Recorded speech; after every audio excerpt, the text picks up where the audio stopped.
E aí galera, tudo certo?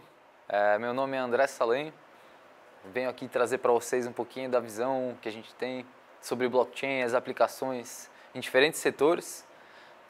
Para contar um pouco de mim, para começar, né?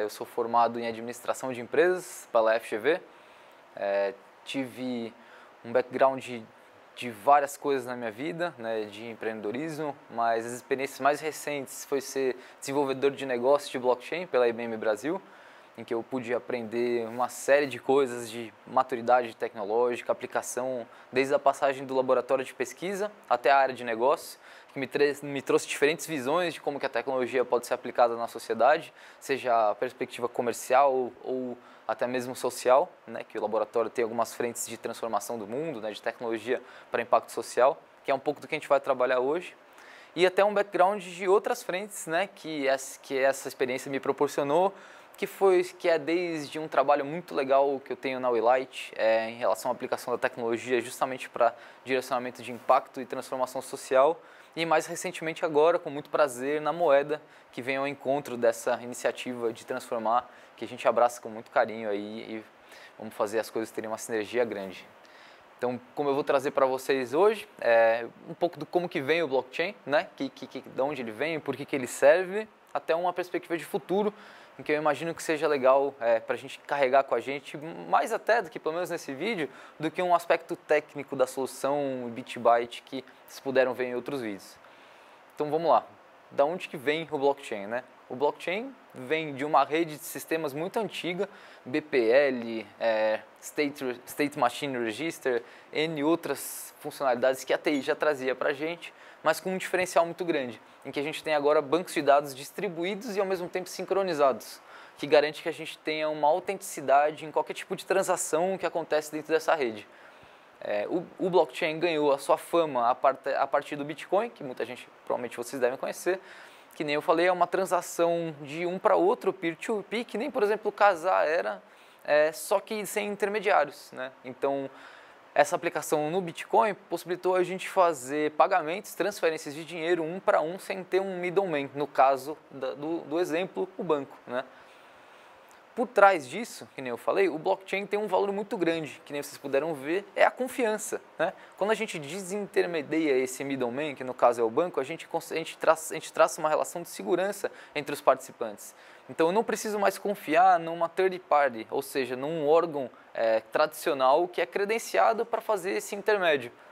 A partir daí eu tenho que traçar uma rede confiável entre quem está participando dela. Então, mais do que qualquer coisa, o blockchain, exemplificado agora pelo Bitcoin, traz para a gente uma perspectiva de uma rede segura, de uma rede que as transações são confiáveis. A partir disso, dessa segurança, a gente tem outras características, mas essa confiança é a principal motim para isso existir.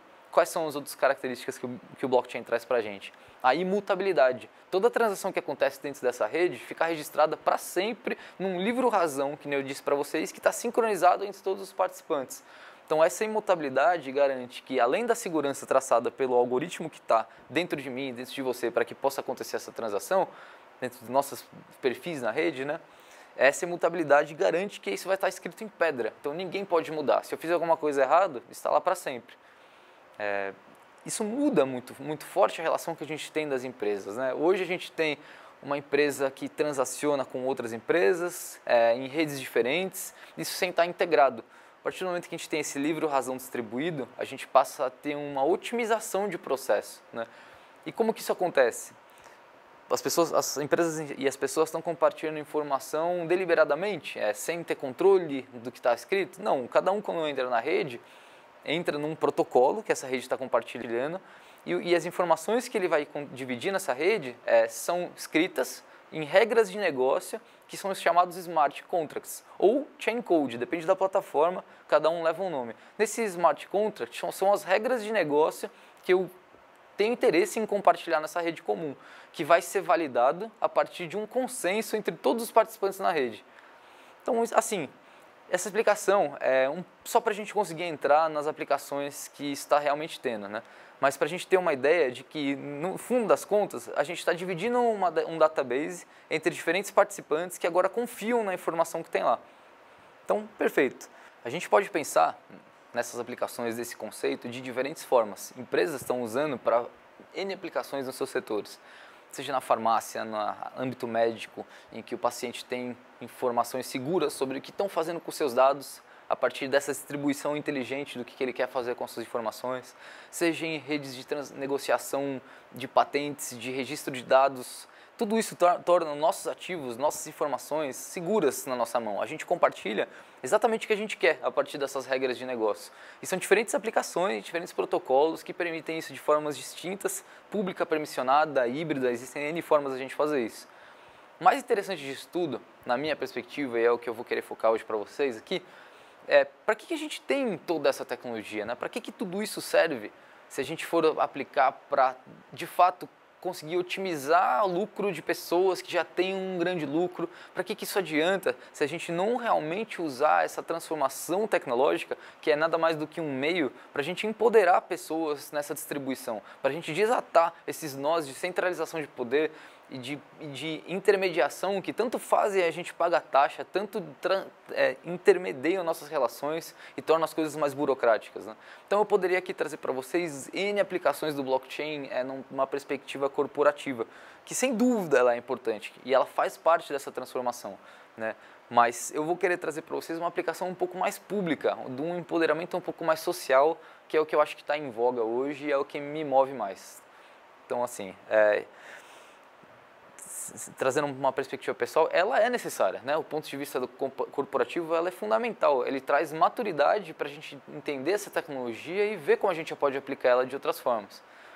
E eles caminham juntos, né?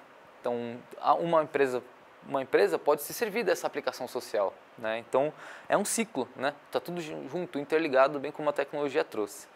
Mas vamos lá, pensando que a gente tenha disponível todo esse poder de transformação, né, e essa rede de segurança confiável, o que a gente poderia aplicar para ter uma melhor otimização dos recursos do homem para o homem, né, uma melhor abundância de possibilidades para toda a humanidade?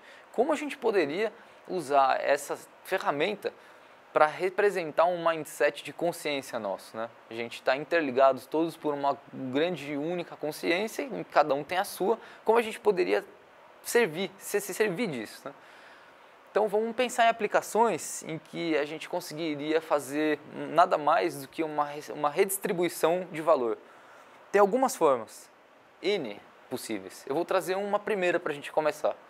Hoje, por exemplo, a gente tem um jeito simples de transformar uma maneira de mudar o mundo em algo parametrizado. Por exemplo, o crédito de carbono, né? A gente tem o crédito de carbono como sendo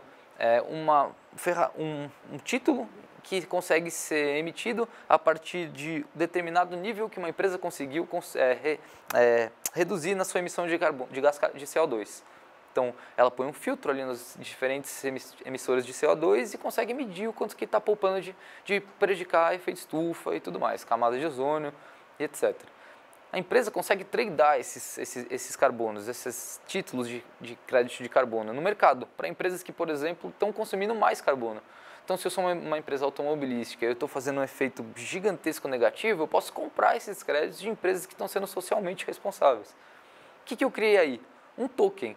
O que eu criei aí? Um Bitcoin de impacto social lastreado na emissão de CO2. Então, a partir dessa lógica, a gente consegue pensar em N formas de conseguir melhorar o mundo. Se eu consigo criar hoje, já no mindset que a gente tem esse crédito, imagina se eu conseguir tradear esse crédito entre diferentes pessoas. Pessoas comprar crédito, pessoas vender crédito. E aí conseguir equalizar mais o efeito estufa que tem no mundo, simplesmente numa relação peer-to-peer, que se estabeleceu agora, né? Então, assim, dando um passo atrás para a gente entender o que é essa relação peer-to-peer, né?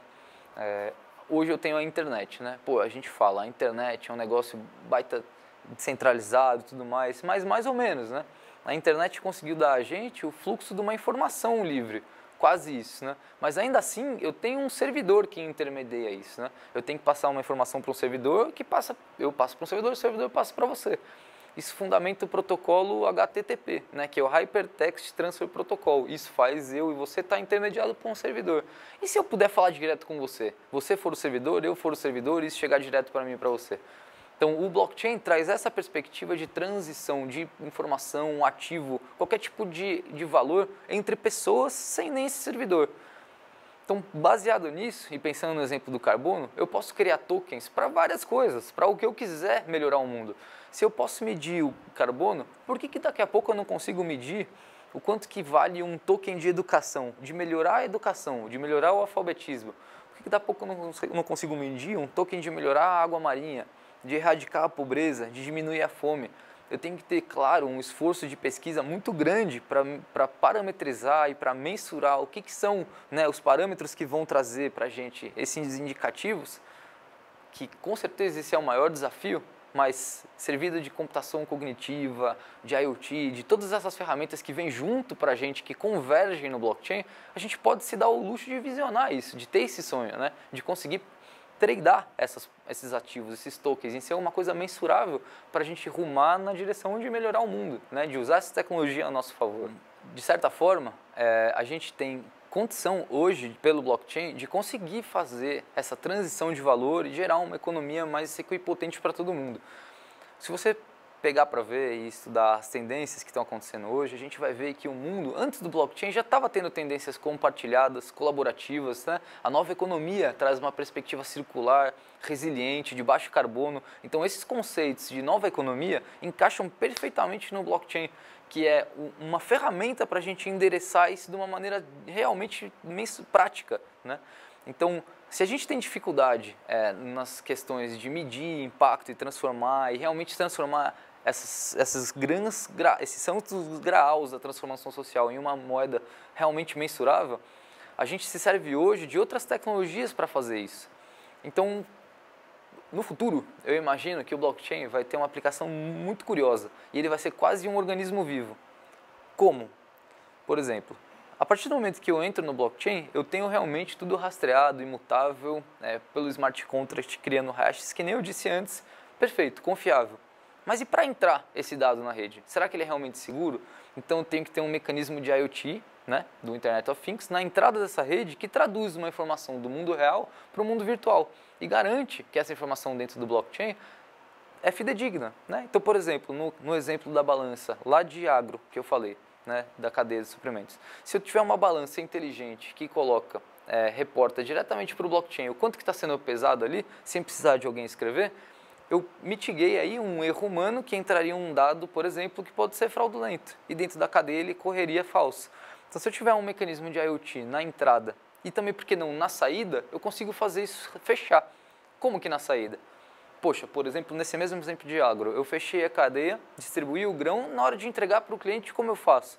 Eu posso ter um caminhão fraudulento que vai para um lugar errado, um motorista que faz uma ação não leal, né? Então, e se eu tiver, por exemplo, um caminhão inteligente, que é guiado diretamente, ou numa perspectiva de varejo, um drone que leva, e ele reporta diretamente para o nó do blockchain que chegou, que a mercadoria foi entregue, e o usuário dá ok, eu consigo fechar essa cadeia e usar isso a favor da verdade.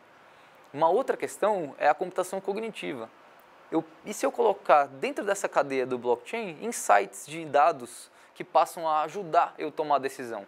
Então, por exemplo, se eu tiver que entregar um material de A para B, que é o que está escrito dentro do meu contrato lá no blockchain, mas por acaso a rota do B quebrou, teve uma baita tempestade, começou a chover e quebrou a rota. E agora?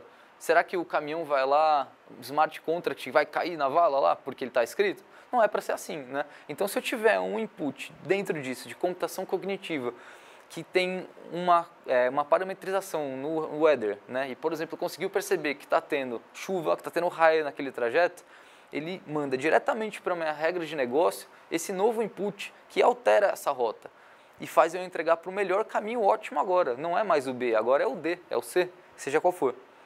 Então, a partir dessa combinação desses três elementos, eu tanto fecho a cadeia na segurança, quanto transformo ela em alguma coisa flexível. O blockchain vira um bloco flexível e fechado na cadeia assim, eu tenho ele quase como um organismo vivo.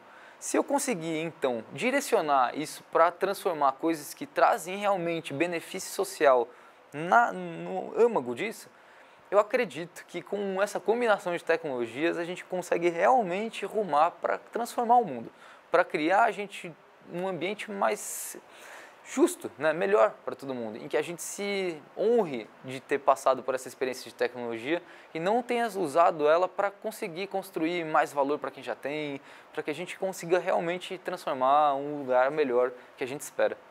Então, eu falo até meio assim, né, meio empolgado demais assim, porque é um pouco do que a gente vive, né, bastante na verdade, se não for tudo. Então, espero que eu tenha conseguido passar a mensagem para vocês aí e estou acessível em todos os lugares para a gente trocar ideia, co-criar essa realidade aí. Blockchain, mais que tudo, conecta todo mundo numa rede, né? E eu acho que esse tem que ser o pensamento. Beleza? Obrigadão aí, um abraço, tudo de bom. Vamos para cima.